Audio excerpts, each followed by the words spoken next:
Yo quiero contar que Piero es ganador de un Grammy. ¿Sabes lo que es esa maravilla? Eso a mí me encanta. Sin embargo, está aquí porque el testimonio que vas a dar es un testimonio de vida. Lo que decían todos los doctores es que con operación exitosa o sin éxito yo no iba a poder caminar. Pero mi papá fue como que el que se enfocó en que no, este chamo va a andar. Y él agarraba y me engrapaba a la pared.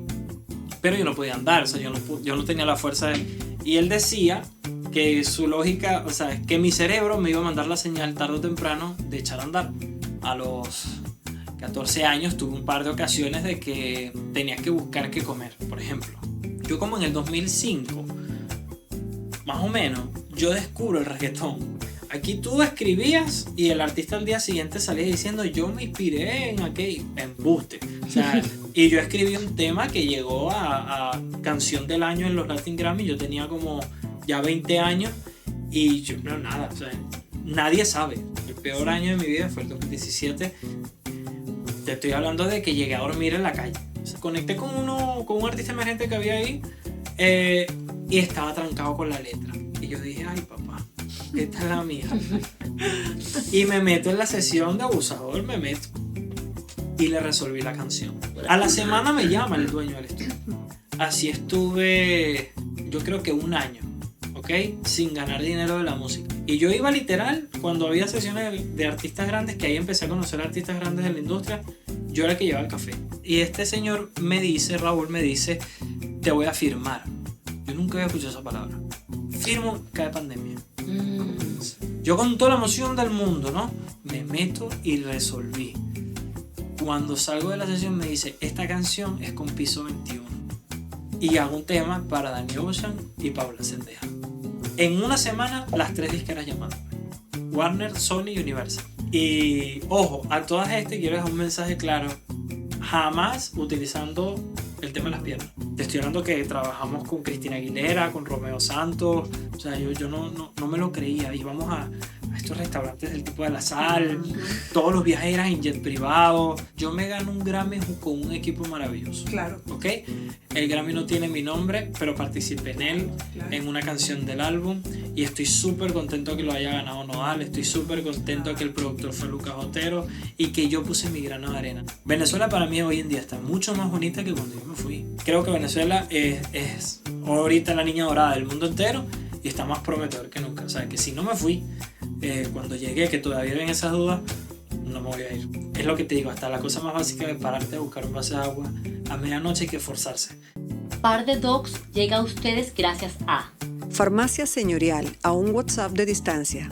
SEAFIT, Centro Especializado de Atención Fisioterapéutica. Tu salud en nuestras manos. Cooler Bros, tu compañero de aventura. Uniformes Ávila, vestimos héroes. Laboratorio Servaplan, salud y más vida. Alía, tu aliado de higiene íntima, de cuidado de mujer. Pod Studio, cápsula de poder informativo.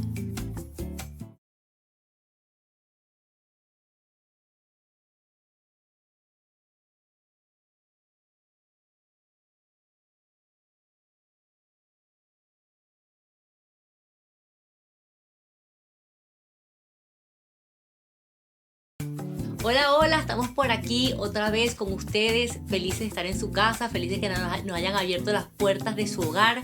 Tenemos un invitado súper especial, estamos gozando desde el negro, desde antes de habernos conectado con un personaje del mundo de la música, de la producción, de la composición.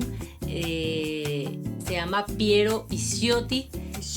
Bisciotti, me va a corregir la italiana. Giampiero Bisciotti es un personaje que estamos seguros van a engancharse con él desde el minuto 1 porque realmente tiene un súper testimonio como casi todas las personas que vienen acá, pero cuando lo conocí me sorprendió y por eso lo invitamos y tuvimos la suerte de que enseguida nos dijo sí, voy a ir a hablar de esto. ¿Okay? Así es. Entonces, bienvenido. Gracias por Piero, invitarme. estamos felices de que estés aquí, Gracias. súper orgullosos. Estoy segura que tu testimonio servirá para muchísimas cosas positivas para todas las personas. que Esa es nos- la idea. Yo quiero contar que Piero es ganador de un Grammy. ¿Sabes lo que es esa maravilla? Eso a mí me encanta. Ganador de un Grammy, trabaja para Warner España, le ha producido música a un pocotón de gente. Por favor, stalkeen lo que es una locura.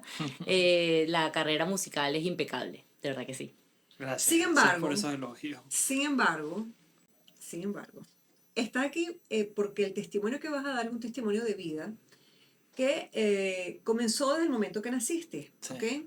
Con una focomelia bilateral, se Correcto. dice así, ¿verdad? Sí. Uno es médico, pero no estamos, digamos, no son términos con los que estamos tan familiarizados. Ni yo. Tú no todavía, pero ya vamos a ver. Yo quiero que seas tú mismo, Piero, quien nos explique qué es este término, cómo naciste. Ok. Primero, gracias por invitarme aquí.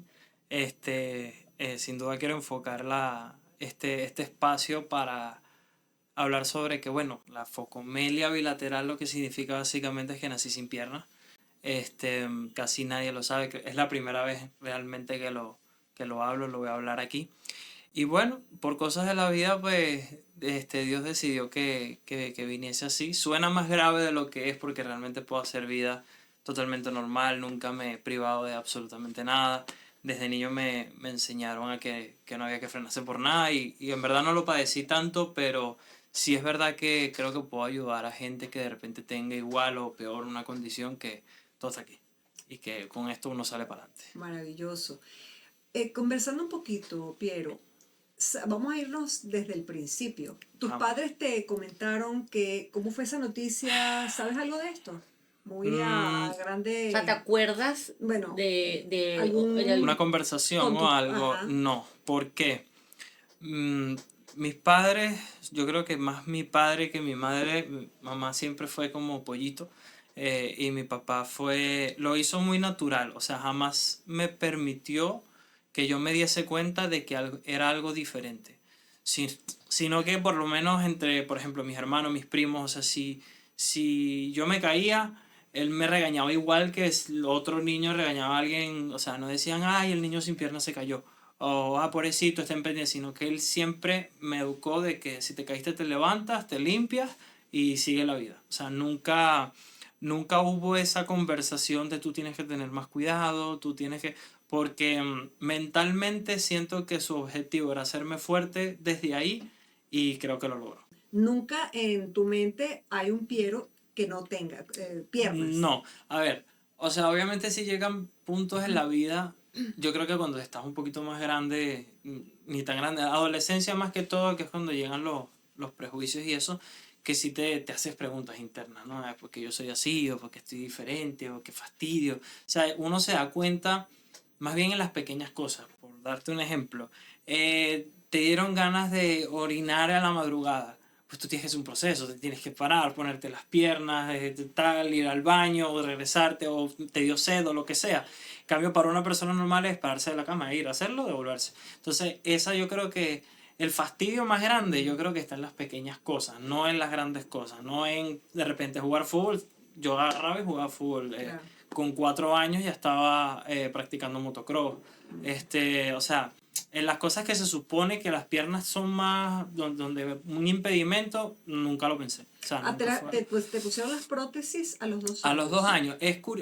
Hay un caso curioso, porque cuando me cuentan mis padres que el doctor, o sea, cuando yo nazco como pegado, ¿no? Entonces, a mí me tenían que hacer una operación de separarme las piernas y eso implicaba, tengo 7 operaciones en cada pierna.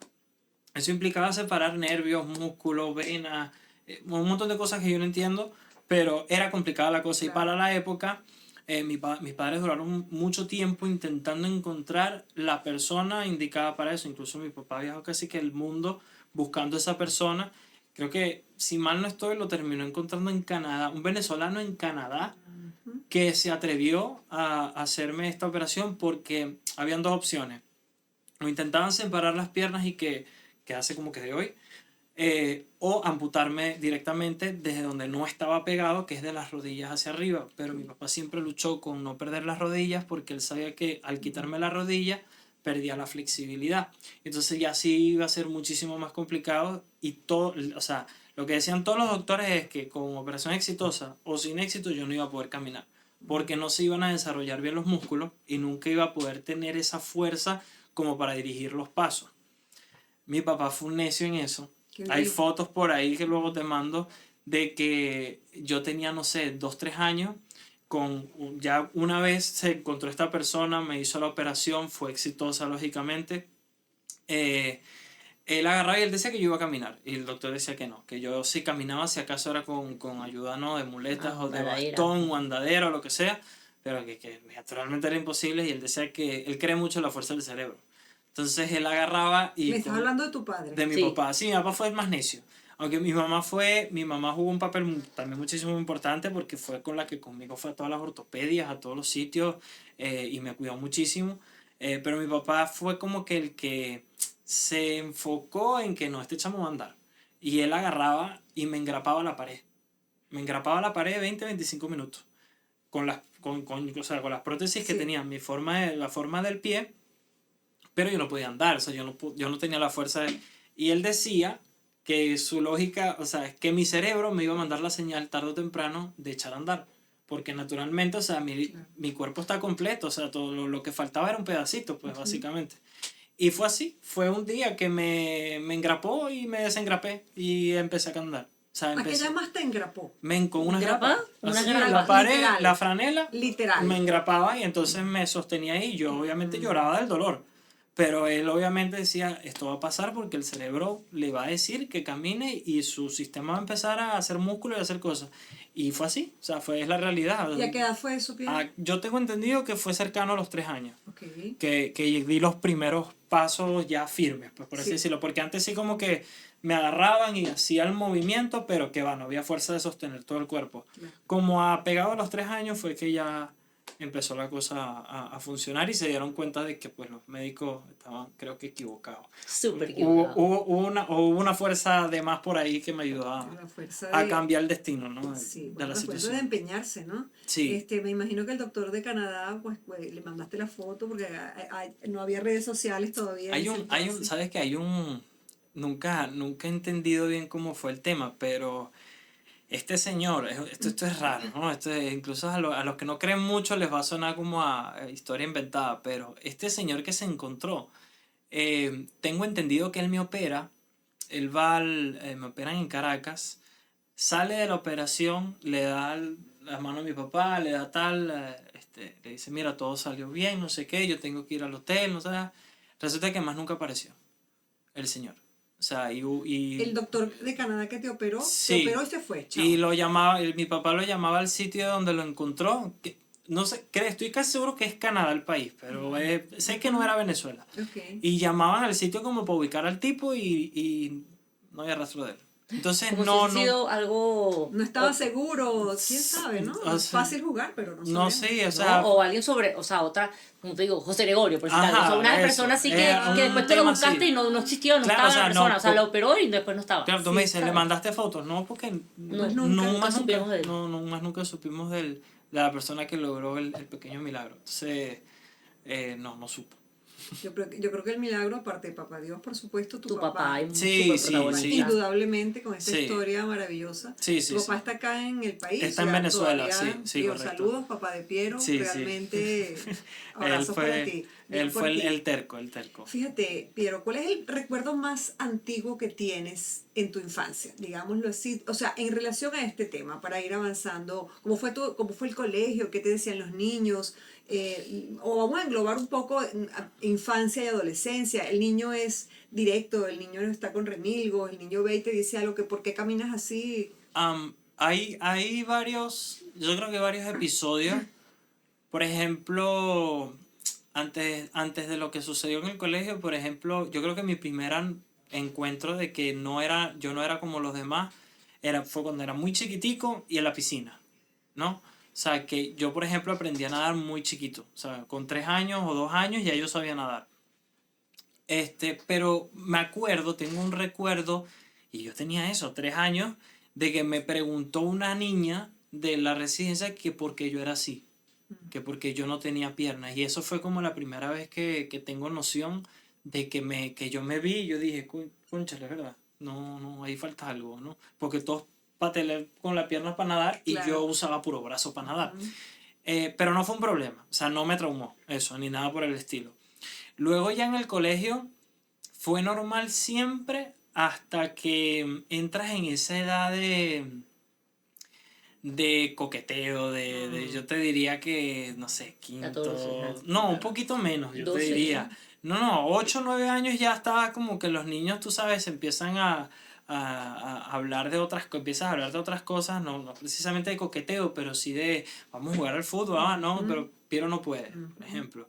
Entonces empecé a ver esa exclusión de la nada, tenía muchos amigos y de la noche a la mañana nadie me hablaba. O sea, ¿por qué? Porque lo popular, ser popular en el colegio, pues era jugar fútbol o era esos días de clases de deporte y yo no podía hacerlo. Entonces de repente la gente decía, ¿para qué vamos a hablar con él si de verdad no puede involucrarse en esto? Y pasé así como un par de años soportando ese... Pero yo nunca fui de mente débil. O sea, sí me molestaba, sí me podía llegar a casa y mi papá fue muy de... Yo no sé si esto sea muy educativo, que digamos, como de la vieja educación de que, hijo, si te pegan, pega más duro, ¿no? Pero No, son nunca, muy de los pero papás nunca de pegues de de primero. varón, Él pues, siempre me sí. decía, nunca pegues de primero, pero si te pegan, pega más duro. Entonces, ese fue un sistema de defensa mío, que no me dejé como que humillar, sino que busqué la forma de ver cómo yo me hacía popular. Y yo decía, bueno, no me puedo hacer popular jugando fútbol. Entonces ya empezó ese momento de las noviecitas y tal. Y dije, pues yo voy a buscar la más bonita del salón o la más popular y esa es la que voy a casar. Y literalmente lo logré, o sea, la conquisté. Y entonces todo el mundo me empezó como a invitar a sus fiestas porque yo estaba como que empatadito con la más popular y otra vez todos eran amigos míos. ¿Por qué? Porque conectamos en otras actividades que nada tenía que ver con eso, sino que ya eran cosas sociales y eso sí lo podía hacer perfectamente. Y rápido eso se quitó, el tema del bullying, porque pasé de ser muy bulleado, de 1001 comentarios tontos, a ya tener, o sea, ser amigo de los más populares que me invitaban para todos lados y fue fácil, pues por así decirlo, porque mentalmente nunca fui débil en ese aspecto. ¿Cuándo descubriste tu cerebro? ¡Wow! No, mira, qué preguntón esa. Lo estoy descubriendo todavía, creo yo. Sí, Me la encanta, pregunta me fue buena, la encanta. respuesta- Mejor, la respuesta fue mejor Sí, la respuesta que la pregunta yo creo todavía. que no, wow, nunca me había parado a pensar en eso. Yo creo que es que todo ha sido tan natural que nunca me he parado a... ¿Nunca concientizaste? No, que hubo una... sí. Pero fíjate que en Total. muchas ocasiones en la entrevista has dicho, nunca fui débil, mi cerebro, Totalmente. Sí. me dediqué a la música, lo dijiste en el negro, Sí. porque me di cuenta, esto es lo que es, Sí, mentalmente sí. hablando, ¿sabes? O sea, está implícito, como dices tú, es tácito. Sí. O sea, no sabes en qué momento salió, pero está ahí. Sí, no, está ahí no. tácito.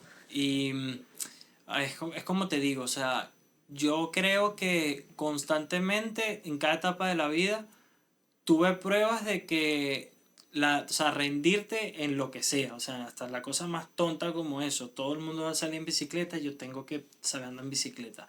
De repente la moda era los patines en línea y yo andaba en patines en línea. O sea, nunca te sentiste limitado físicamente. Es que no tuvo por limitación, porque- absolutamente. No, Y nunca. traigo a colación la frase que te dije tras cámara. Justifica tus limitaciones y ciertamente las tendrás. Sí, Nunca totalmente. te sentiste limitado ni justificaste nunca nada. No, y yo creo que como me obligó a tener un cierto carisma, o sea, como por ejemplo, cuando tú te das cuenta de que de repente el físico, ponte en este caso inferior, no te ayuda, te obliga de repente a ser más carismático, más chévere, más pana, aprendes de más cosas, entonces socialmente yo creo que desarrollé un skill, ¿no? Y eso también me ayudó mucho a que el que era amigo de verdad.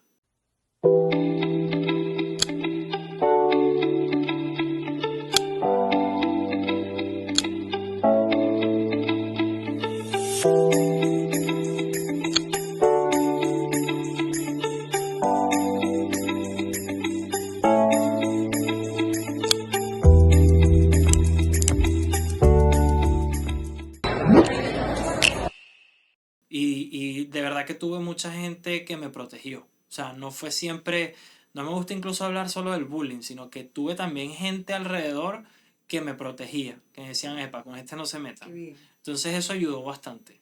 Y con las chicas vieron, Nunca me fue mal. pero ok, lo imagino.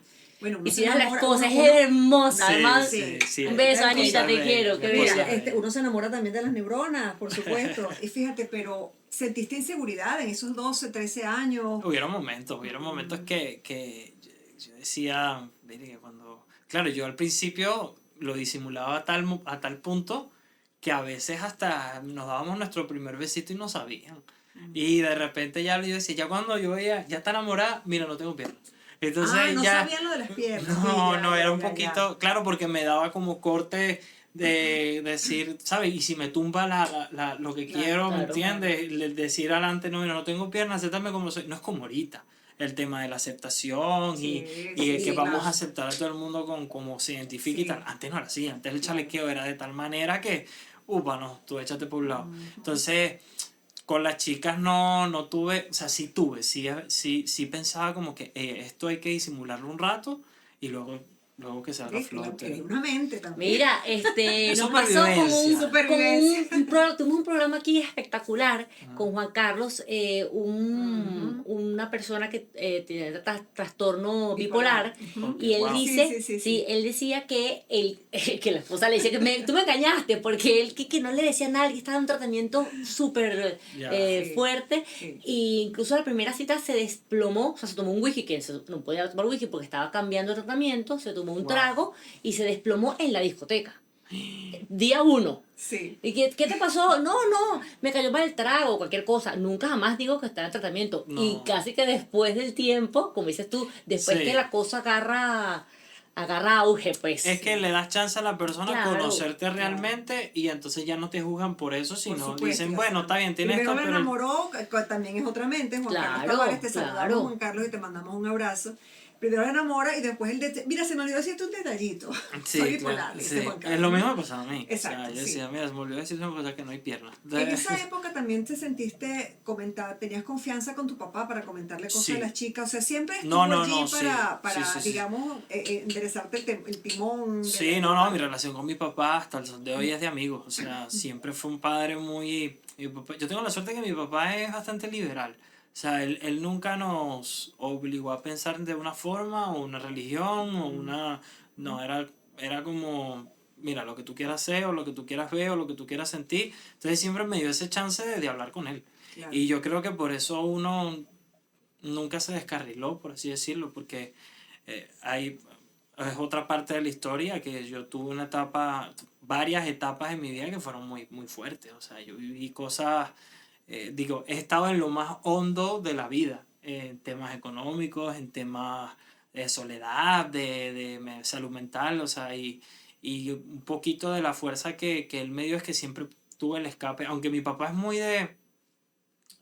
papá, estoy deprimido, estás desocupado, es lo que él me dice, ¿no? Él es de ese pensamiento. Pragmático. Sí, yo sí creo mucho en el tema de la salud mental porque lo padecí un montón, Claro. sobre todo, ya ahorita cuando entramos un poquito más en la música, ahí fue cuando realmente conocí lo que es la depresión y lo que es la ansiedad, los ataques de pánico y toda esa cosa que es horrible.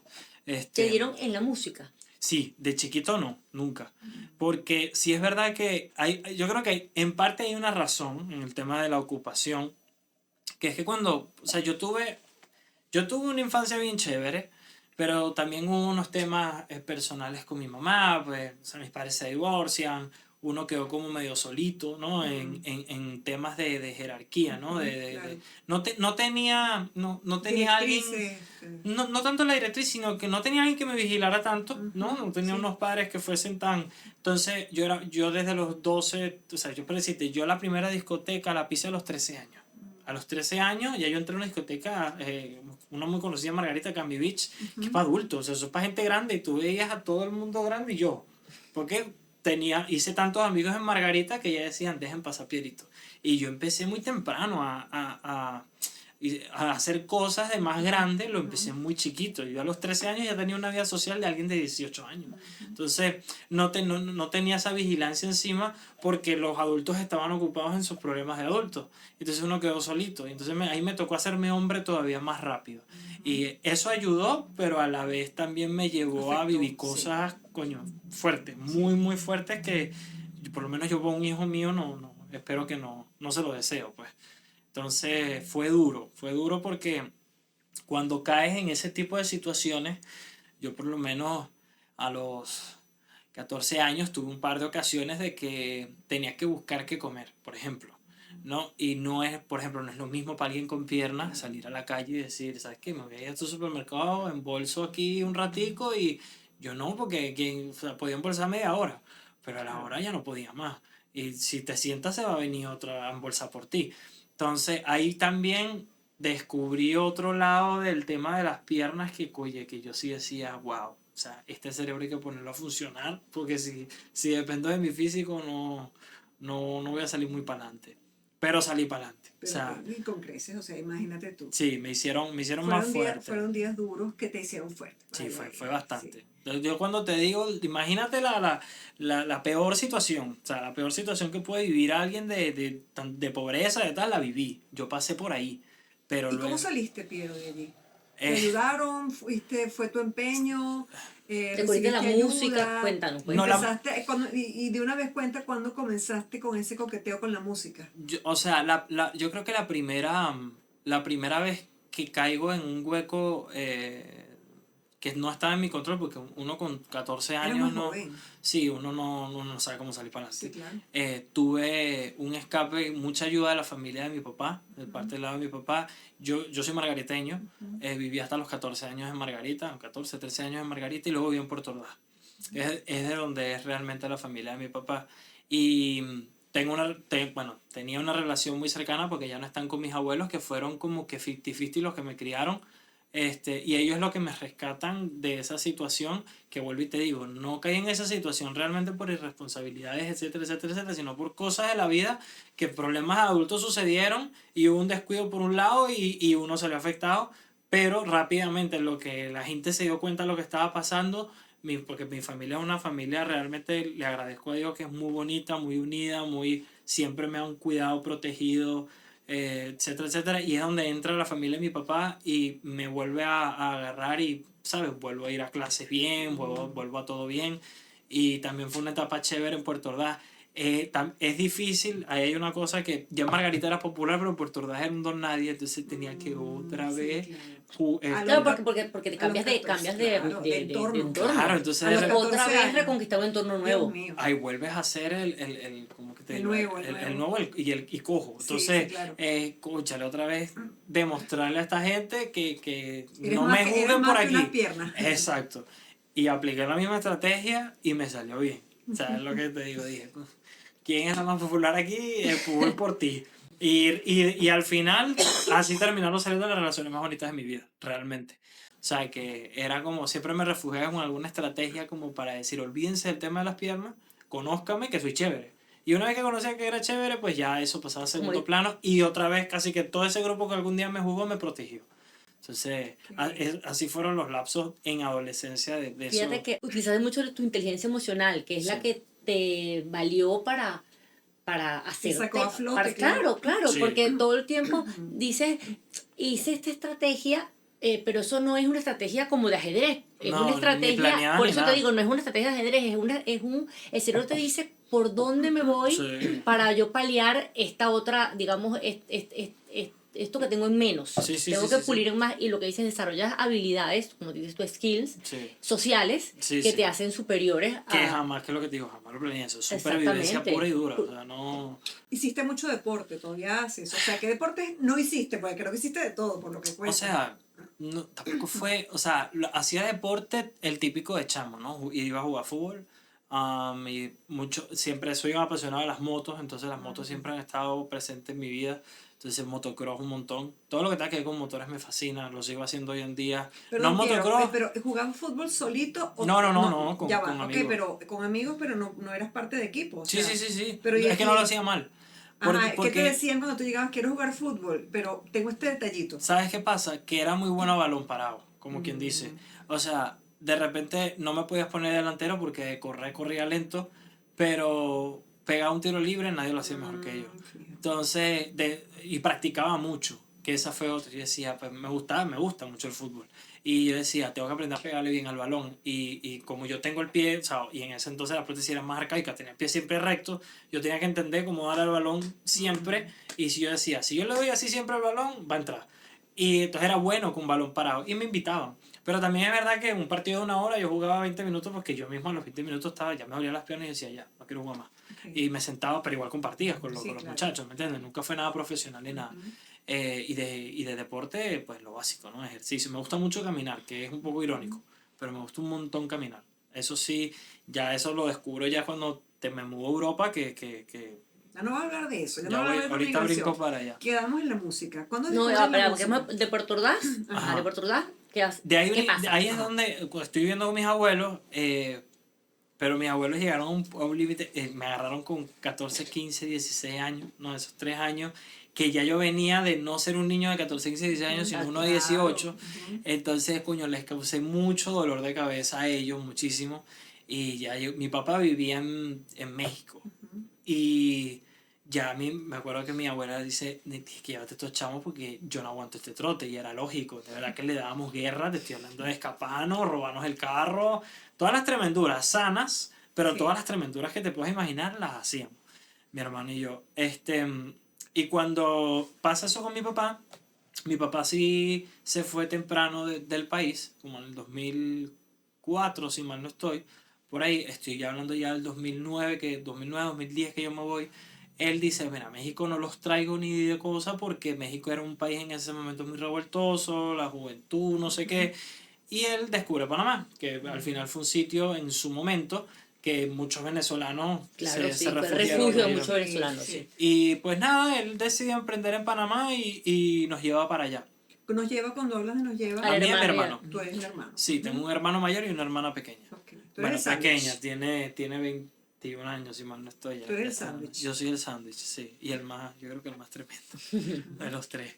Y llego a Panamá con 16 años. Difícil emigrar, fue difícil. No tuve tanto ese problema que hemos hablado, ¿no? De la infancia, porque ya estaba más grande, ya me importaba un poco menos la opinión de los demás. Y me daba igual si querían ser mis amigos o no. Y nada, voy para Panamá a buscar dónde estudiar y lo típico, ¿no? Que justo en Panamá es donde conozco a mi actual pareja. Yo conozco a Titi cuando yo tenía 16 años, 17 años, y ella también 15, 16 años. Yo siempre fui muy malo para los estudios. O sea, nunca he sido un tipo de libro, ¿no? No bruto, porque realmente, por ejemplo, a mí me iba bien en el colegio. Aquí en Venezuela hubo una cosa que los exámenes de lapso, no sé si se Sí, acuerdan. Sí, claro. Y luego eso cambió de un momento a otro, entonces más valían los trabajos que te mandaban a hacer, las maqueticas, las Un cosas. cambio, sí. Ahí fue cuando yo perdí. Ahí fue cuando yo el primer año llevé 7 reparación. Porque yo siempre me Wow. salvaba por el examen de lapso porque no prestaba atención, pero cuando te daban el examen de lapso va a tratar de todo, y yo me ponía a leer, entendía la cuestión y pasaba. Con 11, Además, 12. seguramente escribías mejor que la media, probablemente. Y hacía Salta la labia. respuesta. Las skills. Casi siempre empezaba la respuesta, una canción en el medio para que no se dieran cuenta y seguía con la... Exactamente. Pero pasaba. O sea, con 11, 12, pero pasaba. 10 notas. Eso. Cuando me mudo a Panamá, mi papá, vuelvo y te digo, es un tipo muy, muy liberal en el sentido de que él cree mucho que todos estamos hechos para algo. Y él rápido se dio cuenta que lo mío no era las clases. Entonces yo me metí en un parasistema. Me dijo, tú tienes que graduarte de bachillerato sí o sí. Entonces, pero vas a trabajar conmigo. Es lo que descubres que quieres hacer. Entonces yo me meto en un parasistema para adelantar esas materias, hacías 2 años en uno, y que tampoco los hice. By the way, terminé negociando ahí con la directora y me libré. Le hice una No lo cancioncita a la recomiendo. directora. Sí, La cancioncita a la directora. No lo recomiendo, estudien su broma hasta el final. Pero bueno, en Panamá es donde conozco la música. O sea, yo conozco la música con 17 años. O sea, bien tarde. Yo nunca había... Siempre, eso sí, en el colegio siempre fui cuando salieron los iPods. Era el típico que yo siempre tenía en las últimas canciones que salían. Nunca fui rockero. O sea, en el momento que el rock era el rock y la música popular, no sé qué, que era más que todo americana, yo como en el 2005, más o menos, yo descubro el reggaetón. Y yo tenía, ya no quiero sacar cuentas, pero yo era bien chiquito. O sea, yo tenía, no sé, 10 años. Y un amigo me pone un disco de un cantante que se llama Tego Calderón, que era uno de los reggaetoneros en su momento pioneros. Y cuando escuché esa broma me encantó. Y yo dije, wow, esto es lo mío. O sea, y me envicié con el reggaetón. O sea, me compraba los discos de Wisin y Yandel, de Daddy Yankee, de los de la época, ¿no? Don Omar, tal.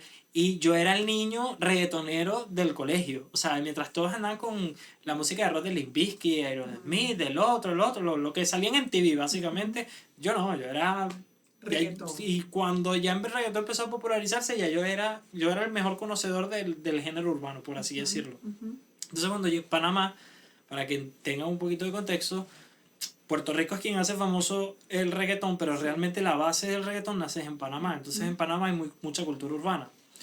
Y por cosas de la vida, o sea, es lo que te digo, yo tenía oído en el sentido de que me sabía todas las canciones de reggaetón, y me sabía la historia de todos los artistas, y me metía en las páginas web todos los días para ver qué canciones salían nuevas. Conocía a los artistas emergentes que tardaban 5 o 6 años después en que todo el mundo lo conociera. Un amigo me lleva conozco un par de amigos que me llevan a un estudio, que ellos tenían un grupo, pero yo ni con el estudio, ni hacer música sola, nada, no se me pasaba ni por la cabeza, pero voy. Y tenían problemas para escribir.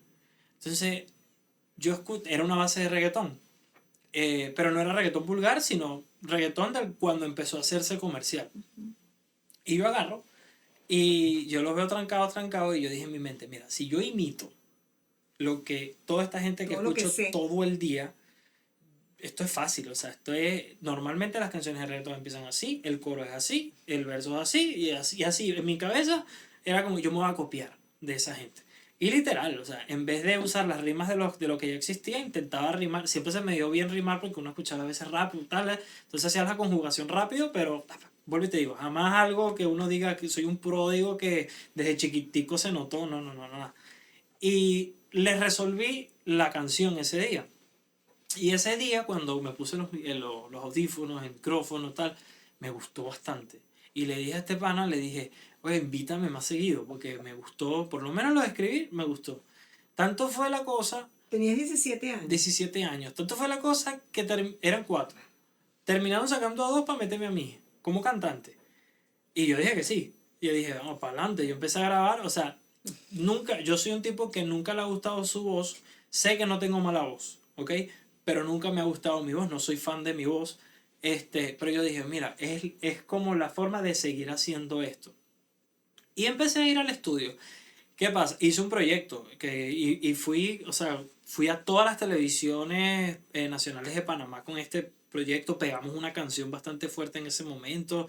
Trabajé con el productor que se llama BK, que hoy en día es uno de los productores más conocidos de la industria urbana.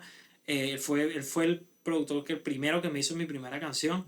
Y empecé a ir al estudio mucho, o sea, y los compañeros míos solo cantaban. Yo era el alma creativa, ¿no? Él decía, bueno, tú vas a cantar esto, tú vas a cantar esto, yo te lo escribo, yo te lo tal, vas a cantarlo en este tono, y yo solito empecé como a entender. Y empecé a echar horas extra. Es decir, ellos se iban, ya estaban cansados y decían, yo me quedo aquí. Y me quedaba con el productor a que él iba a atender a otros artistas. Y yo me quedaba pegado a él viendo todo lo que hacía. Y empecé a entender del programa, empecé a entender de las grabaciones. Claro, esto te estoy hablando de que pasaron unos... Hice show, o sea, mi primer concierto fue abriendo la Tony Dice ante 3.000 personas. O sea, yo tuve momentos como cantante chéveres, pero jamás me gustó la tarima. Jamás, o sea, nunca me sentí como en una tarima, ni eso del público, ni la fama, ni nada. Incluso la gente que me busque en mi Instagram no se va a encontrar un contenido frecuente ni nada por el estilo, porque yo nunca he sido un tipo que ha buscado la fama, no me interesa. Incluso ya después de los años que he pasado con gente tan famosa, más me doy cuenta que no quiero ser famoso. Y ahí es donde realmente me doy cuenta que hay un talento, y me siento con mi papá. Y ahí es donde le digo, pa, me quiero comprar una guitarra. Y él me dice, pero tú sabes tocar eso. Yo le digo, no. Yo le digo, bueno, pide una prestada primero, me dijo. Y demuéstrame que sabes hacer algo. Y fue literal. Me puse con uno de los muchachos, sabía tocar la guitarra. Y sorprendentemente en un mes ya sabía tocar la guitarra. En ese entonces no existía YouTube de tutoriales ni nada de eso. Simplemente yo viendo así el chamo y enfocándome en cómo ponía los deditos. Y yo decía, porque mi artista, que es irónico lo que te voy a decir, mi artista favorito en el mundo, desde que tengo uso de razón, es Ricardo Arjona. Y que es el artista que siempre Que o lo lo aman. o Es lo bien ama. controversial, sí. ¿Por qué me gusta a mí? Porque yo Una siempre pluma. me enfoqué en la letra. Ujú. No me importaba si te gustaba el tono de voz o no. Y hay mucha gente que dice, es que yo no entiendo lo que él dice. Y le digo, ya, porque no le estás prestando atención a la letra. Entonces, como yo me compro mi primera guitarra para aprender a tocar canciones de Ricardo Arjona. Y ahí es cuando me envicio con el tema de la música y tal. Y al tiempo es que mi papá dice, ok, aquí sí hay una disciplina, te voy a apoyar. Que by the way, nadie de mi familia me apoyó excepto él. O sea, todo el mundo o sea, mi familia es la típica, eso no da de comer, eso, ¿Y qué vas a vivir? y hay una cierta realidad en Creo esa que parte. vamos a tener que invitar al papá de Sí, Tiro a sí. entrevistarlo. Bueno, no sé. El tema es que ahí me di cuenta, o sea, ahí me di cuenta que sí se me daba bien el tema de la música y empecé a ir en Panamá, conocí muchos artistas que ya hoy en día sí son grandes, incluso uno de mis mejores amigos, que es con el que trabajo, digamos, full, que soy parte de su equipo, que quien conoce el reggaetón y seguramente gente que esté viendo el podcast, se llama Sech, él es mi hermano hoy en día.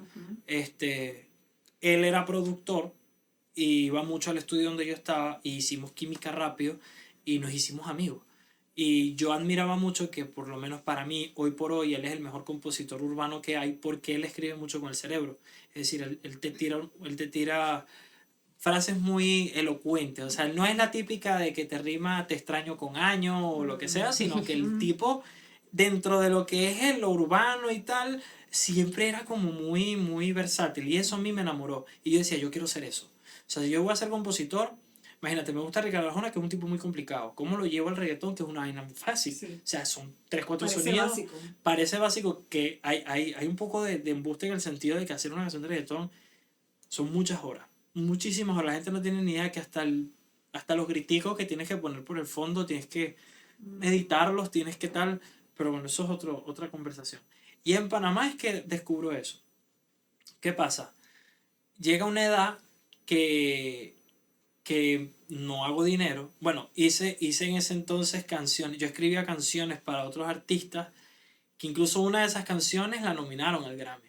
Pero no existía industria. No existía lo que hoy hay, que tú te metes en Spotify y dicen Letra. letra Claro. portal. No.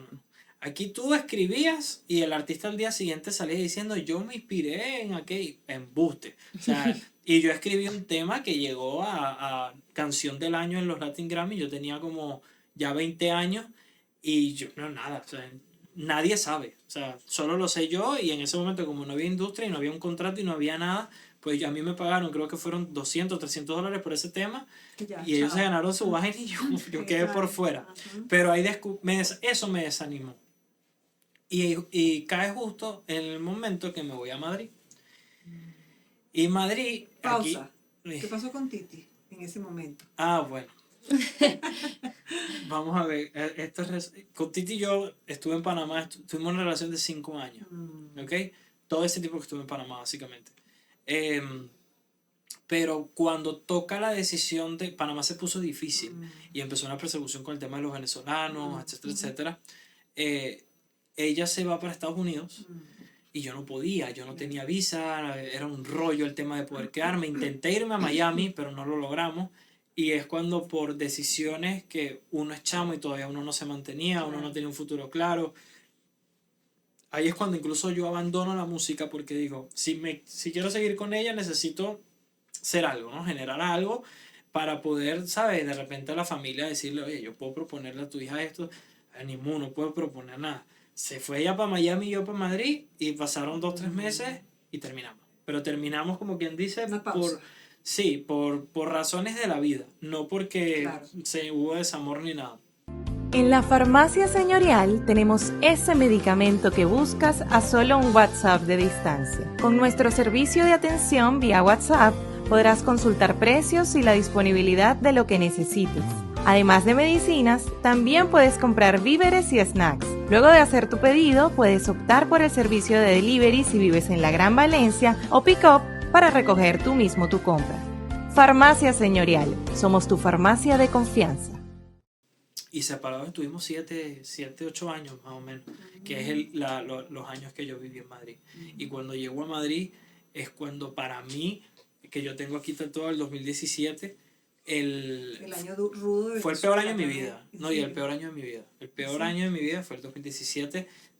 Rompo mi relación de 5 años. Me voy a Madrid con una mano adelante y otra atrás, literalmente. Mi familia ya estaba toda dispersa, cada quien con sus problemas. O sea, ya no era una cosa que tú podías pedir ayuda, porque realmente todo el mundo tenía sus problemas.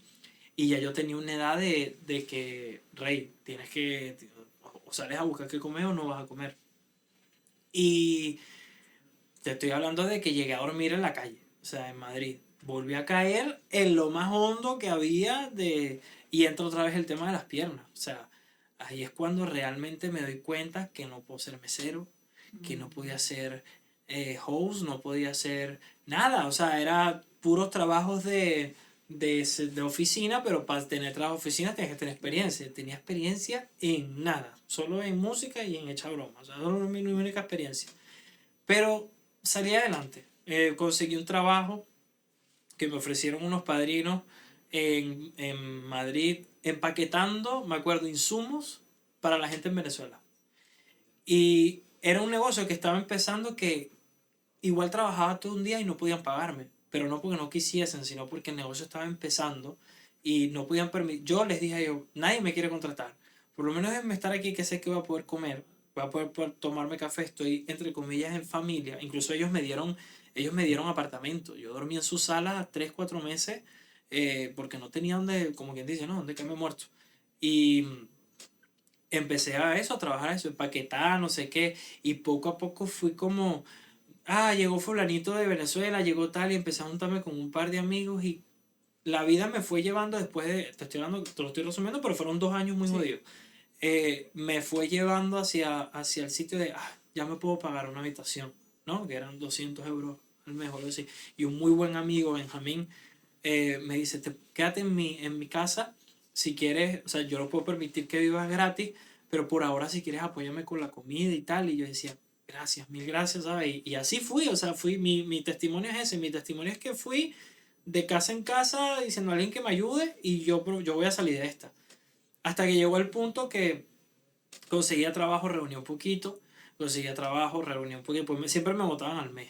Porque otra cosa es que tengo un problema serio con la autoridad. O sea, no sirvo para tener jefe, nunca lo he servido. O sea, a mí llegué una mañana, yo trabajaba en un Starbucks y se supone que yo iba a ser cajero porque hablo inglés y tal, y ese día me mandaron a lavar los baños, que no tiene nada de malo, pero el gerente me lo mandó a hacer con xenofobia de por medio. Y lo peor es que yo tengo pasaporte español y toda la vuelta. Me molesté que le pegué el trapo por la cabeza. O sea, literalmente agarré la escoba, la pegué por la cabeza y le dije renuncio. Me dice, ¿te faltan 4 días para cobrar? Por donde te quepa el sueldo. Y me fui. Y así fue la historia de mi vida muchas veces, porque no es que no sirva para que me den órdenes, porque muchas veces hay que bajar la cabeza. Pero si me la das de mala gana, no existe manera alguna. Prefiero pasar hambre. Sí, que no te humillen. Que no me humillen. Estamos porque de acuerdo. me acostumbré, o sea, no me acostumbré, digo, he vivido, como lo que hemos hablado, he vivido mucha humillación. Y uno se harta, ¿no? de ese tema. Hasta que fui progresando, como yo me imagino, muchos venezolanos tendrán su historia igual a la mía o peor.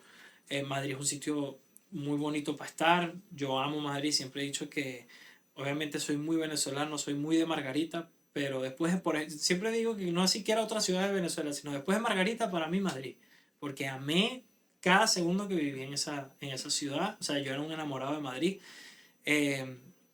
Salgo para adelante, como quien dice, y logro alquilarme una habitación. Cuando logro alquilarme esta habitación, me junto con un amigo de Puerto Ordaz, que conocí en Puerto Ordaz, y él empezó en el mundo de la barbería, y él atendía gente en su casa y no sé qué. Y él un día me dice, yo tenía como 23 años, él me dice, acompáñame que voy a ir a un estudio a recortarle al dueño. Y yo le digo, bueno, yo tenía que trabajar al día siguiente en el Starbucks. Y yo, bueno, dale, te acompaño. Y me pasó una situación similar que la de Panamá. Resulta que era el mejor estudio de Madrid. O sea, no es que fui a un estudio que montó No fue fulano. un cuchitril, fue No, una no, cosa era el bien montada. estudio donde todos los artistas de Universal Solid y Warner iban. Y yo llego, él atiende a Raúl, que hoy en día es mi manager, y es uno de mis mentores y mejores amigos. Le está recortando y había una sesión en una de las salas. Este sitio, para que te imagines, algo como esto, un poco más grande, con salas insonorizadas. Había como 7 salas. Y en una, conecté con un artista emergente que había ahí, y estaba trancado con la letra. Y yo dije, ay papá, esta es la mía. Y me meto en la sesión de abusador, me meto. Y le resolví la canción. Pero no cobré nada, no dije nada, o sea, simplemente no, vale, tranquilo. O sea, yo vine fue acompañada al Capi, que se llama Capi Barber, que hoy en día es un barbero que es incluso famoso, o sea, es el barbero de los artistas literalmente. Él tiene una historia muy parecida a la mía y creció un montón, que gracias a él llego para el estudio. Y Causalidades, ¿ah? Sí, Sí. sí, espectacular. a la semana me llama el dueño del estudio. Sí, yo no le había dado ni mi número. El dueño del estudio contactó al barbero y el Pero barbero contactó a ti, exacto. me dice, ¿no te quieres pasar por aquí otra vez? Que van a venir unos artistas, una cosa. Y le digo, sí, hombre, claro. Cuando veo mi cuenta yo tenía como 10 euros, te lo juro. Y el bus me valía 5 euros para ir y venir, 2.50, 2.50. Y decía, ay, mi madre, o compro pasta y pasata, que es lo que más como, o me voy a intentarlo. Y me fui a intentarlo. Y Mejor, fui, tal vez la mejor inversión de tu dinero. Exactamente, Yo los mejores creo. 5 euros gastados. Yo creo. invertidos, sí. fui y así, o sea, fui y les gustó. No eran artistas muy conocidos, eran artistas emergentes, o sea, no me daban la oportunidad con gente grande, pero yo decía, con tal de estar aquí, Claro, claro. para algún lado voy. Y empecé a ir. Así estuve, yo creo que un año, ¿ok? Sin ganar dinero de la música, pero yendo de lunes a lunes al estudio. Pero no te pagaban nada. Nada porque tú no generas, o sea, la música es compleja. El compositor o el productor no gana hasta que la canción salga. Está bien, pero ayudaba, o sea. Sí, bueno. No, por ejemplo, Raúl sí me ayudó un montón con el tema de si no tienes para el bus yo te doy, podía comer ahí, podía tal, pero a ver, él tenía, como quien dice, o sea, no es que yo era su hijo pródigo ni nada, al Sí, final claro. yo era uno más de que él está intentando apostar y ayudar y yo tenía que buscármela, o sea, porque como Sí. yo, también yo tenía 3, 4 chamos al lado que querían ese chance, entonces no valía el más bonito, sino Sí, que el sí. que más le echara pichón. Y yo le eché un camión, o sea, un camión. Y bueno, nada, empecé a ir. Me empezó a prestar salas, o sea, ya llegó un punto donde me decía, ¿sabes qué? Vente, yo sabía producir y grabar, me decía, así no hayan artistas, vente, te metes en una sala y haz música. Y te haces mejor y te haces mejor. Y yo, listo. Y yo iba literal, cuando había sesiones de artistas grandes, que ahí empecé a conocer artistas grandes de la industria, yo era el que llevaba el café. Durante 6 meses. Yo agarraba, entraba a la sala con la cosita del café, le ponía el café e intentaba ver el hueco de sacar conversación. Casi nunca lo logré. Pero siempre terminaba como, ya me empezaban como, papiero, ¿cómo está la cosa? Papiero, ta. Y yo les decía, mira, yo soy compositor, algún día si hay el chance, yo quisiera poder trabajar.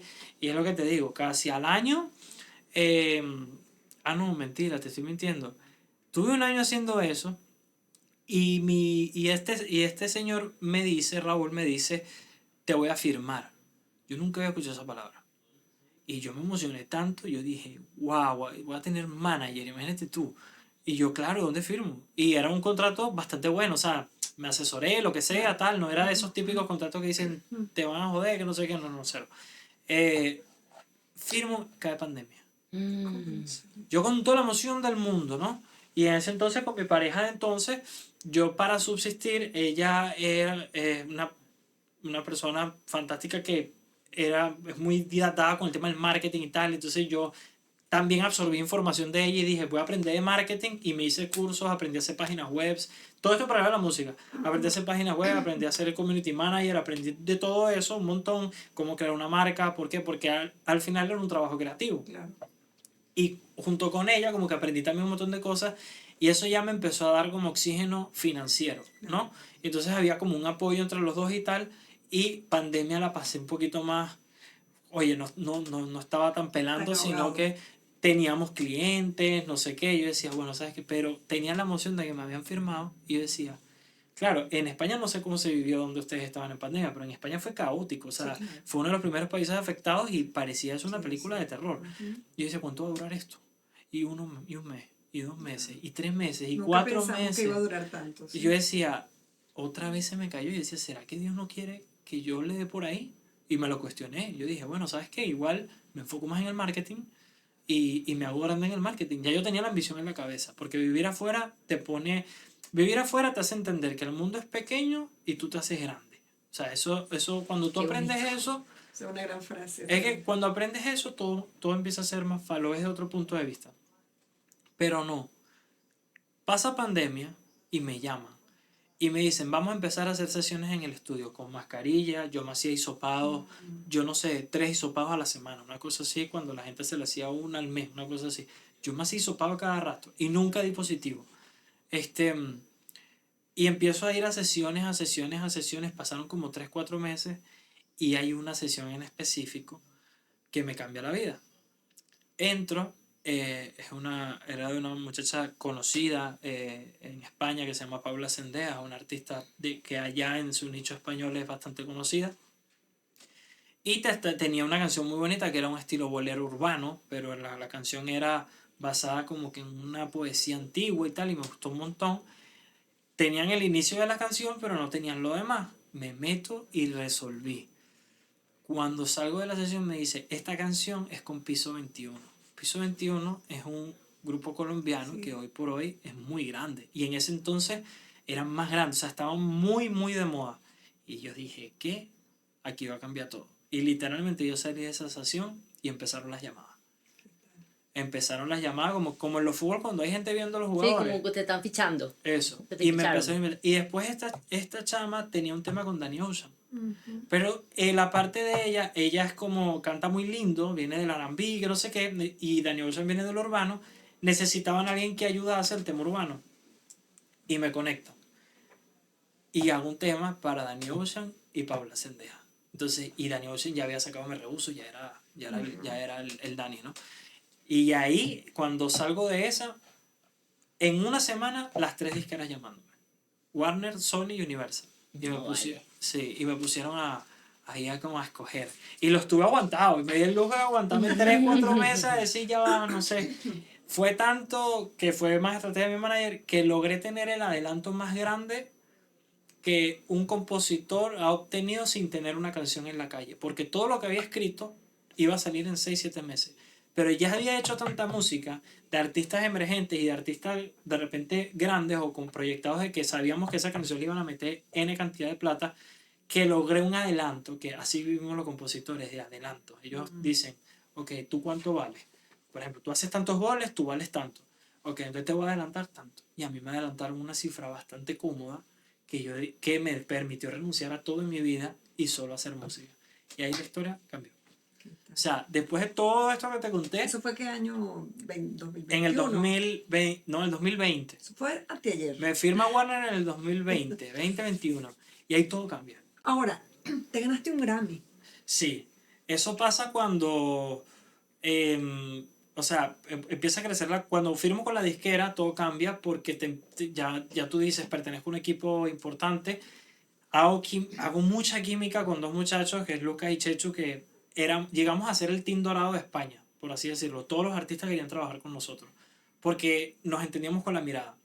Tanto Bulla hizo eso, que Cristian Nodal va a España y trabaja con Lucas, que es mi productor y también uno de mis mejores amigos, y le dice, quiero llevarte para Los Ángeles.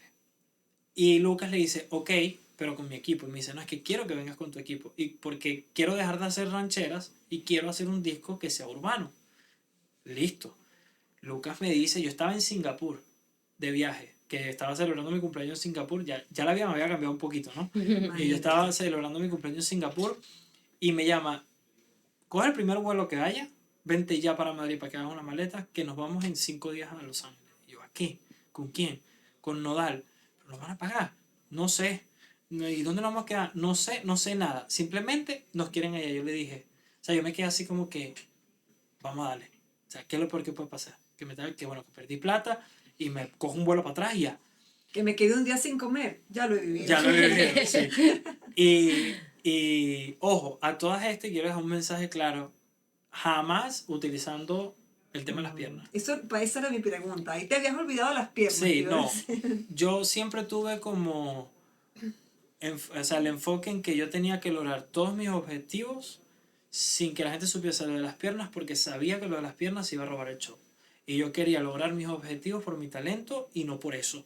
Que eso no me quita el talento. Claro. Bueno, más bien, ahorita que estás diciendo eso, agradecerte nuevamente porque dijiste cuando empezó el programa que Es la estabas dando primera. la primicia Sí. aquí de todo esto. O sea, más a tu favor no lo Sí. habías comentado antes. O Nunca, sea, jamás, esto jamás. no te valió para No tengo todo ni lo un, que tienes. no tengo ni un Escalar. post en Instagram. Ah, Ni un post en sí. Instagram. No tengo nada que pueda hacer alusión a que no tengo piernas. Literalmente. Es la primera vez que lo hablo. Literalmente las piernas no te sirvieron para escalar. No, fue todo lo demás, la verdad. Sí. Y me voy a Los Ángeles a un viaje de una semana que se convirtieron en 6 meses. Cuando llego, hicimos tanta conexión con el artista que le hicimos el álbum entero, que por eso me preguntaste por lo del Grammy. Nosotros llegamos a hacer, yo no sé, igual más de 40 canciones, 35 canciones, que al final el álbum solo sacó 6, ¿no? Y de las cuales yo estoy en 2, nada más, 1, 2 o algo así, pero trabajamos 35, 40 canciones. Te estoy hablando que trabajamos con Cristina Aguilera, con Romeo Santos, de Estados Unidos con Post Malone, con gente que yo decía, ¿qué hago aquí, no? O sea, yo no me lo creía. Íbamos a estos restaurantes del tipo de La Sal, Ujú. todos los viajes eran en jet privado, te iban a buscar caravanas Wow. Era un mundo paralelo, que Solo no era por- mío, solo- pero Solo por haber acompañado a tu barbero. solo por haber acompañado al A tu amigo capibaro. barbero. La verdad es que sí, ahí me cambió todo y realmente ese viaje hace que los otros artistas que ya había conocido me respetaran aún más, porque yo llego a trabajar con Nodal y yo se lo dije a él de frente, yo no sabía quién era Nodal, no tenía ni idea, yo no había escuchado una canción de Nodal. Y cuando yo veo lo que era básicamente Luis Miguel del momento, Claro, era Sí, sí. exactamente. yo decía, wow, ok, la pegué aquí del techo. Y hicimos muy buena relación. Luego yo me separo porque él decide ir por el camino de las rancheras, no es lo mío. Y obviamente el equipo de trabajo ya no le es tan factible. Él se queda con Lucas, Lucas sigue siendo su productor. Pero yo tengo la oportunidad de ir hacia lo mío. Ya es diferente, ya tengo los contactos, ya tengo una reputación, ya tengo discos de oro encima, discos de platino encima, entonces ya como que es más fácil el nivel, ya puedo escoger el trabajo. O sea, en ese momento se acaba el tengo que echarle pichón, tengo que agarrar lo que sea, no. Y ahora vamos a volvernos selectivos y vamos a trabajar más con inteligencia. Y es cuando reconecto con Sech. Y Sech está en un muy buen momento. Él también tiene Grammys, él también tiene premios, o sea, él se la pasa el Fashion Week de Francia, o sea, un tipo extremadamente gigante y es lo que me gusta. Y es un tipo que tiene un estilo de vida que me encanta porque es un estilo de vida sano, yo soy sano, la música es delicada, Sí. se ve eso que dicen que hay muchas cosas, es cierto, muchachos, pero uno tiene que tener, tú sabes, la voluntad, pues, de lo que a uno le enseñaron. Y ahí empieza... Yo me separo de Nodal y regreso y trabajé con David Bisbal. Te iba a preguntar eso porque está en Sí. tu perfil que trabajaste con Bisbal. Sí, hicimos 3 canciones, que salió una sola, pero ese día conectamos también. Él tiene una esposa venezolana, Ujú, sí. entonces hubo como una conexión chévere ahí con él. Y fue de los artistas que primero veía la televisión, bulería, todo esto, y yo decía, ¿qué hago aquí? Qué pena, o sea, me da pena hasta hablar con él. Súper cercano, súper amigable, un amor de persona. Él no escribe y entonces él se sentaba al lado tuyo tipo, enséñame cómo hago esto, entonces fue muy cool, fue muy muy cool trabajar con Bisbal y así trabajé. He escrito, de repente hay mucha gente con la que he escrito que de repente o no ha salido o ha salido con otra gente, pero con Morat, con, no sé, con Camilo, con gente que son compositores también y a veces ese trabajo siempre queda detrás de la tela, pero al final trabajaste con todos ellos. Con venezolanos también, tengo canción, un remix que hice con un artista de aquí que aparte de Dani, Micro TDH, que tiene muchísimo talento. He tenido mucha suerte, de verdad, que he trabajado con gente muy muy grande que yo en mi vida de verdad que pensé que iba a suceder. Y hoy por hoy hice pausa cuando tengo 2 hijos, Estela y Giuseppe. Ser papá es demandante. Es demandante y la música también lo es. O sea, tú cuando trabajas en la música, tú no te vas una semana, tú te tienes que ir 3, 4 meses sin parar y luego puedes parar, ¿no? Pero es un constante. Yo dije, ¿sabes qué? Como me gané mi posición y me gané mi tiempo, por así decirlo, ahora voy a enfocar, me reencuentro con eso ya para otro podcast, me reencuentro con mi pareja actual, que siempre fue el amor de mi vida, Qué bello. y bueno, la doctora Adriana conoce nuestro caso a la perfección porque es la que trajo mi hijo al mundo, y me dediqué a ser padre. Y este año 2026 me paré 2024, mediados de 2024, todo los 2025, 2026 estoy retomando el tema ya de la música, que estoy esperando que Giuseppe esté un poquito más fuerte como Claro. para Bueno, pero poder ir. Giuseppe tiene apenas un mes todavía, ¿verdad? Tiene un mes. Chiquitico. Que quiero hacer una votación que la doctora me ayudó mucho. Yo fastidiaba mucho a la doctora, porque en todos los ecos le decía, cuéntame los Sí. pies y cuéntame los dedos, de las manos y de los pies, porque yo tenía miedo. Claro. Tenía un montón de miedo de que esto se replicara, porque a pesar de que yo le he llevado cool, no quiere decir que es fácil. No quiere decir, o sea, es lo que te digo, tú quieres lo mejor para tus hijos, y esto sale de la ecuación. Es que de hecho, perdón, ahorita que lo estás comentando, Sí. tú me hacías hincapié en eso y Mucho. no me lo habías dicho, o sea, no lo habías comentado, o sea, Sí, no simplemente era- normal, antecedentes, o sea, tú haces tu historia clínica bien elaborada, pero en ese momento hacías mucho hincapié y yo te repregunto, o sea, ¿por qué Miedo. ese miedo? Y ahí Esa fue cuando tú me, insistencia, porque ¿no? como, y eso también quiero dejarlo, lo absolutamente funcional es que ni se te nota, o sea, absolutamente nada. Gracias a la ciencia, sí. La verdad que ya la cosa... Yo siempre digo que el nombre es más feo de lo que es. Es decir, no tengo piernas, pero hago de todo. O sea, no sé, ¿qué es lo que no hago? Escalar montañas, tampoco es algo que me interesa hacer. O no sé, hacer un triatlón, no soy el tipo que le gusta correr. Entonces, ¿Cuántas veces te cambiaron las prótesis? cuando era pequeño, a veces eran, porque todo fue el crecimiento de Claro. tus huesos. Ahorita Claro. es cada 4 años, pero anual. Anual. Y son bien costosas, son Sí, claro, bastante claro. costosas. Y Fíjate, oye, Randall, yo sé que estás embobado con nosotros y yo tengo como 85 preguntas más para ti, pero... Sí, yo te me creo que el tiempo... No, pero quiero que me digas una cosa. La noche que te enteraste que te ganaste el Grammy, o cuando te llamaron, o sea, breve porque ya Randall me está haciendo así. Quiero aclarar, porque me gusta, siempre he ido en contra de los que no aclaran o se atribuyen cosas que no son igual de grandes. Yo me gano un Grammy con un equipo maravilloso. Claro. ¿Ok? El Grammy no tiene mi nombre, pero participé en él, Claro. en una canción del álbum, y estoy súper contento que lo haya ganado Nodal, estoy súper contento que el productor fue Lucas Otero y que yo puse mi grano de arena. Entonces, soy ganador de un trocito del Grammy, Sí. porque creo que hay que darle el respeto que merece a cada participante que hubo en ese... Hasta en las canciones que no salieron, ahí hubo gente que nos hizo llegar ahí. Y el día que me entero, fue aquí en Caracas y no fue una noche.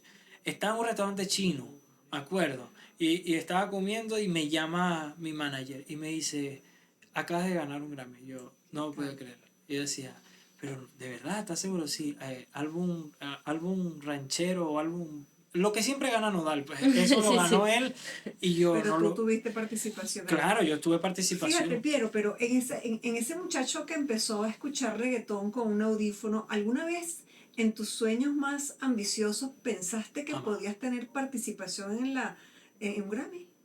Sí, porque yo soy muy soñador.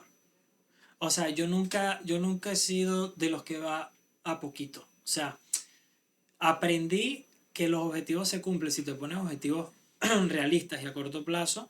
No, yo decía, ok, yo me quiero ganar un Grammy, pero ¿qué es lo primero que tiene que pasar? Tengo que ir a un estudio. Y después que voy al estudio, me ponía otra meta. Pero sí siempre sentí, o sea, hubo un momento, siempre hubo mis dudas de síndrome del impostor, pero sí siempre sentí que yo no nací como para que a lo que me dedique es el número 15. O sea, yo quiero, y tampoco tengo el ego del número 1. No me importa ser el número 1, pero que por lo menos esté en el top 10. Era lo que yo siempre decía. O sea, Lo que te gusta hacerlo bien hecho. y con un equipo de trabajo chévere y con gente que me rodee chévere. Y soy muy de apoyar a los... O sea, por ejemplo, cuando pasa lo del Grammy, yo dejo de trabajar con Nodal, pero se queda mi productor, ¿sabes? Él se sentía mal porque digo, hermano, es tu momento. Claro. Sigue dando y sigue metiéndole ahí que yo encuentro. Y es como con Sergio, la relación que yo tengo con él no es de trabajo, es de amigo. Y yo a él hasta la última llamada aquí, sentado aquí, fue con él, que me estaba pidiendo, va para el estudio en Madrid y se lo estaba cuadrando. Y es como que, hermano, o sea, yo ayudo genuinamente porque yo sé que si genuinamente aporto para que a los demás le vaya bien, a mí me va a ir bien. O sea, rodéate de los mejores, vas a ser mejor algún Así día. Ya está. Estás viviendo un sueño bonito que es el de ser padre. Sí. En el episodio pasado hablamos de la matresencia. Yo pienso que en tu caso estás viviendo la patresencia, Sí. digamos, si este término existe, ¿ok? Sí. Y te lo estás disfrutando mucho. Mucho. Y yo estoy segura que lo vas a hacer muy bien, también como lo hizo tu papá contigo. Sí, ¿Okay? y tengo muchas cosas presentes de su enseñanza. Las tengo presentes con él. Con Giuseppe, claro, un montón de temor que tengo en el cuerpo, ¿no? Eres un papá muy presente, Bastante. fue a todas las consultas prenatales, siempre, Sí. siempre siendo apoyo, como tiene una relación bien. Sí, yo bien soy, linda. sí, yo creo que porque es importante. O sea, yo creo que o sea, eso a mí me ayudó. Pues. Yo siento que yo soy lo que soy porque determinante, diría yo. Sí, tuve figuras que estuvieron ahí siempre conmigo, entonces yo con mi hijo, con mis hijos, con los dos, porque Estela es mi princesa, soy muy necio, ¿no? De la educación, yo no soy un padre sobreprotector, o sea, discúlpenme mamá, hay mucha gente que no va a estar de acuerdo conmigo, pero yo veo a veces a mi hija que va corriendo y yo estoy viendo el golpe ya. Yo estoy viendo que va a pegar la quija en la acera y yo la espero. Yo espero que o sea, si yo sé que el golpe no va a ser un wow, Claro. ¿no? De que se cae la grama o que obviamente está en el asfalto, pues ahí sí me asusto, pero si yo veo que yo dejo que se caiga, porque yo aprendí, o sea, los mejores, nadie aprende por consejo. Sí, claro. O sea, Arjona tiene una frase que dice, no hay algo más inútil que un consejo, y lo creo realmente. El consejo tú te acuerdas de él luego del golpe. Hace mucho, pero mucho tiempo atrás, orinar en forma higiénica resultaba todo un reto, a menos que fueses toda una experta en acrobacias. O en casos más extremos, toda una científica de la desinfección. Ahora es mucho más fácil, porque contamos con Malía, un dispositivo ergonómico y desechable, ideal para baños públicos, viajes o actividades al aire libre, para poder orinar de pie, sin contacto con las superficies. Malía, tu cono urinario, de cuidados de mujer. Pero nunca antes. Claro.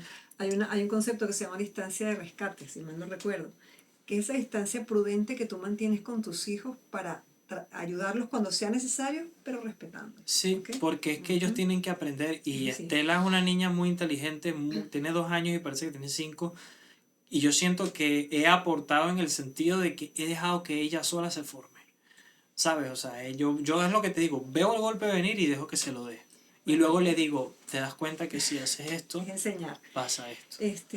Vamos a ir cerrando en un programa que ha sido divino, encantador. Y yo, Nos gracias, encanta que hayas compartido estas cosas que son tan tuyas con nosotros y con la gente que estoy segura que te va a ver. Sí.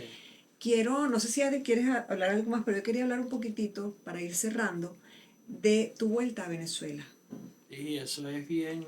Yo sé Te que... voy a resumir para que no sea sí. muy extendido, pero no, jamás estuve en mis planes, nunca. Plan Z no, o sea, nunca, jamás. O sea, yo era el típico que decía yo para allá no vuelvo. Porque yo me fui aquí por la inseguridad. No por política ni nada de esas cosas, sino por inseguridad. Viví un hecho de inseguridad bastante chimbo y me fui. Pero caí aquí porque yo no sé ni cómo caí aquí. Y yo venía aquí por 2 semanas a Caracas. Estaba tramitando un tema del pasaporte venezolano también y eso que necesitaba. A los 4 días decidí quedarme. ¿Por qué? Porque no es la Venezuela que lees en las redes. Porque yo siento, y porque yo fui parte de ese clan, los venezolanos que estamos afuera, sin querer, porque no creo que sea genuino, le hacemos mucho más daño a Venezuela del que creemos. Aquí hay un país, o sea, yo cuando vi que había un país que lo levantó su gente, y no decisiones políticas, sino la gente dijo, ¿sabes qué? Aquí vamos a echar para adelante, esté quien esté, cómo salga el sol, cómo salga la luna, yo voy a abrir mi negocio y lo voy a cerrar. Y la economía venezolana la levantó ese esfuerzo de la gente, la autoestima de la gente, el voy a echar para adelante de la gente. Yo me enamoré de eso porque yo no lo había visto. En ninguna de las partes que he vivido había visto eso, ese fenómeno. Y dos, cuando vi la seguridad que había aquí en Venezuela.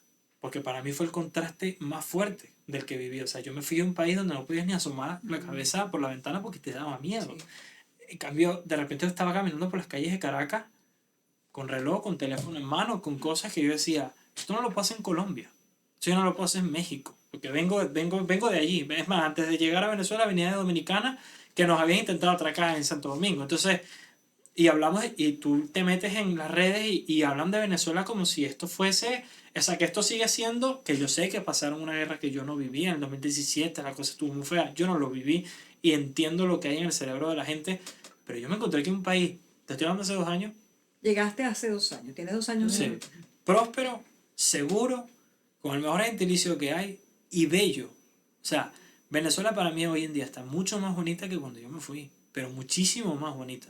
Y hoy por hoy, de 2026, creo que Venezuela es ahorita la niña dorada del mundo entero y está más prometedor que nunca. O sea, que si no me fui, cuando llegué, que todavía ven esas dudas, no me voy a ir, me voy a quedar acá. O sea, mi base va a ser Venezuela, voy a criar a mis hijos en Venezuela, creo que tienen un futuro brillante en Venezuela nuevamente y creo que los venezolanos que están afuera deberían de entender un poco más los que vivimos acá y no juzgar tanto del por qué uno hace algo o hace otra cosa, porque hacemos mucho daño, o sea, hacen mucho daño. O sea, Venezuela afuera te dicen no, le dicen a los extranjeros, no vayas ni porque es que no vas a salir vivo.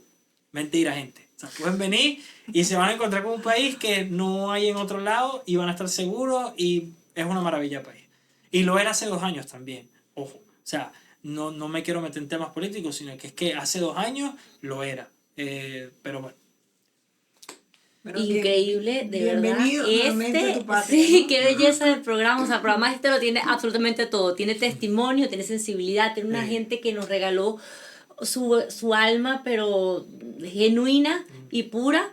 Tiene venezolanidad, que Sí, yo soy, por pero demás, Venezuela, soy margariteño una venezolana así, Sí.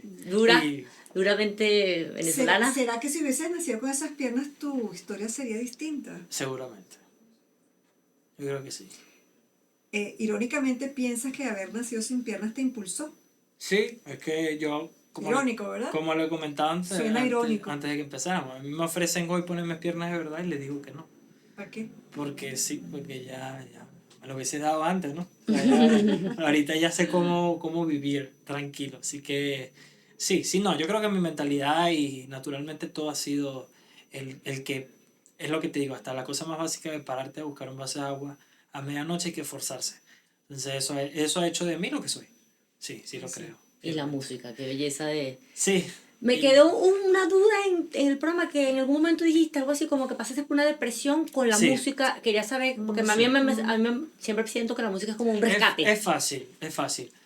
Cuando trabajas con artistas muy grandes, de gente que llena 90.000 personas en un estadio y te la pasas eso, comiendo en cenas de $20,000, que obviamente no pagaba yo, pero cenas de $20,000, Cadillacs, eso, fiestas con las Kardashian. O sea, yo tengo en mi memoria fotográfica del cerebro, de verdad que tengo cosas en la cabeza locas, he vivido cosas muy locas. Yo creo que hay algo, ¿cómo se dice lo de la felicidad? La serotonina. Ajá, sí. Esa La hormona. hormona de la felicidad. Te montas en un sitio que por eso muchos artistas sufren de eso, porque cuando tú estás en una tarima y sientes esa absorción Esa de la euforia. gente, esa energía, esa euforia, y te bajas y hay un silencio completo. A mí me pasó que cuando termino de esta gira que hice, que me llevó a muchos países, y llego a casa, ¿no? A los 100 metros cuadrados, que amaba mi casa y está espectacular, y empiezan a pasar los días y no hay paparazzi y no hay cosas que no eran para mí los paparazzi. Yo estoy clarísimo, ni me interesaba, pero lo vivías directamente. Claro. Empiezas a sentir que cualquier cosa que hicieses en tu vida es menos que lo que ya habías hecho. Y eso es muy jodido. Muy difícil de llevar. Y yo caí en un hueco, o sea, te estoy hablando de una depresión fuerte. Que hasta el sol de hoy a veces vienen ataques de pánico en mi cuerpo. O sea, he aprendido. Soy hoy en día un lector muy de métodos de cómo fortalecer la mente. Hago ejercicio no para estar bueno, sino porque sé que ayuda al cerebro. Tomo suplementos para el cerebro.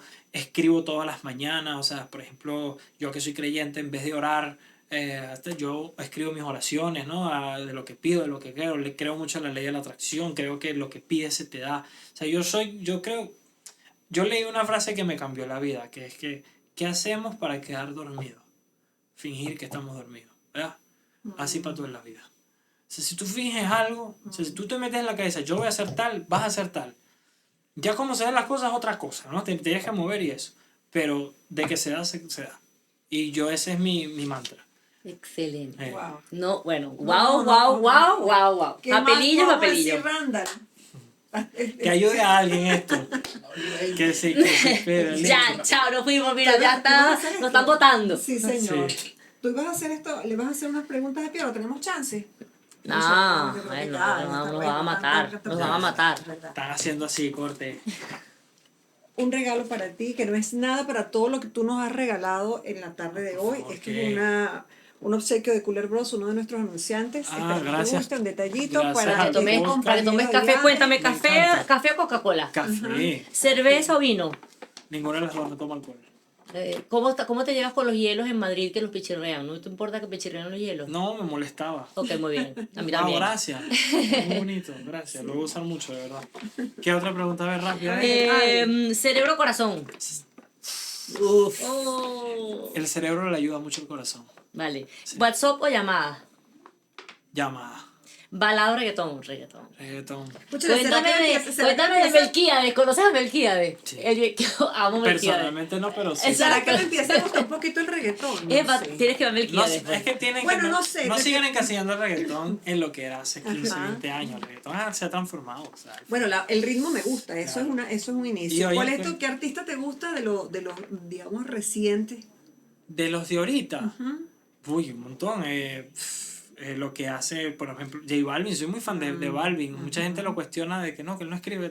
Mi Balvin es un monstruo, Maluma, de Sech, mi artista favorito es, o sea, por cosas de la vida, uno de mis mejores amigos es mi artista favorito. Sí, sí. Hay un muchacho que se llama BL, de Venezuela hay un montón, está Micro, está Dani, tengo un montón, o sea, soy fan, me considero un tipo fan. Bad Bunny se ganó ayer Ah, sí, antier. sí. El álbum, el que álbum. yo lo digo, yo no soy el más fan de Bad Bunny, pero lo conocí y estuve con él.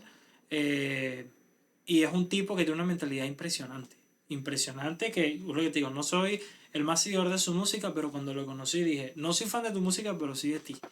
Así que creo que no hay que restarle mérito a lo que el tipo ha logrado. Bueno, ¿Te lo que guste más me ha o te gustado guste de Bad menos? Bunny es cuando lo vi bailando el tema de Raguayana. Eso me Eso, encantó. La Guayana me gustó un montón. Sí. Siento que son ahorita las joyas de Venezuela. Sí. Ellos. ¿Cómo ves la música? ¿Crees que va a empezar a fluir música aquí en Sí. Venezuela? Sí. Venezuela Ya lo estamos haciendo. va a volver a- venezolano, mira, pues estábamos como que si yo canto. Pero ya está escuchándose música de Venezuela. No, y Venezuela va a volver a ser una de las industrias principales del país, Así del será. mundo. Amén. Estoy seguro de eso. Agradecida. No, gracias, ya nos vamos a dar un gracias. abrazo porque me ha encantado tu testimonio. claro que Y bueno, tenemos que terminar este programa parado. Porque Sí. por favor. ¿ah? Gracias, no sé cuál es la Un abrazo. La tuya es Aquí, esta. La de allá. nosotros es esta. Salieron de cámara. Ya. Por favor. Ahora tú Gracias a mandaste- ustedes. Un abrazo Gracias. para todos. Domingo en la noche. ¿Ya? No importa, ya, no te... Domingo 8 de la noche. Les esperamos. Dios mío, por Dios. Parte Docs llegó a ustedes gracias a Farmacia Señorial, a WhatsApp de distancia. SEAFIT, Centro Especializado de Atención Fisioterapéutica. Tu salud en nuestras manos. Cooler Bros, tu compañero de aventuras. Uniformes Ávila, vestimos héroes. Herbaplant, salud y más vida. Malía, tu aliado en higiene íntima de cuidados de mujer. Pod Studio, cápsulas de poder informativo. Conchi siendo Conchi con sus 8 de la noche. Ella no va a dejar de decir, bájate que hablar por las 8 porque ella no va a dejar de decir nunca. Voy a tener, sí, volver a poner las otras. Ay, qué cosa cool, qué buenísima. Cool. Bueno, chao. Doctoras. No, te pasaste, exacto. Eres un crack. Gracias. Mira, espérate, o sea, viste demasiadas cosas, o sea, bien. Epa. Puede ser tu mejor amigo, pues. Me gusta Rodrigo. Yo no sé cómo